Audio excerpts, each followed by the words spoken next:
நடிகை கல்பனா மறைவிற்கு நடிகர் சங்கம் இரங்கல் தெரிவித்துள்ளது.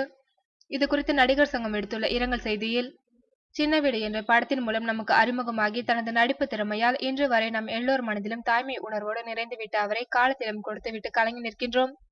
மலையாள திரையுலகில் குழந்தை நட்சத்திரமாக அறிமுகமாகி தமிழ், தெலுங்கு, கன்னடம் என அனைத்து மொழிகளிலும் நடித்தவர். அயராது கலை பணியாற்றியவர். பழகுவதற்கு இனிமையானவர். நகைச்சுவை, குணச்சித்திரம் என்ற இரண்டிலும் தனது நடிப்பு திறமைக்காக தேசிய விருது பெற்றவர். நாங்கள் பொறுப்பேற்றுக் கொண்ட நாளிலிருந்து தன்னை நடிகர் சங்க உறுப்பினராக்கிக் கொள்ள ஆசைப்பட்டு விரைவில் வாழ்நாள் உறுப்பினர் கார்டு எடுக்கவிருந்தார். அதன் ஈரம் காய்வதற்குள் நம்மை விட்டு அவர் பிரிந்து சென்றது மிகவும் அதிர்ச்சி அளிக்கின்றது. அவரை பிரிந்து வாடும் அவரது குடும்பத்தினருக்கும் கலை உலகிற்கும் ஆழ்ந்த அனுதாபங்களை தெரிவித்துக் கொள்கின்றோம். இவ்வாறு அதில் கூறப்பட்டுள்ளது.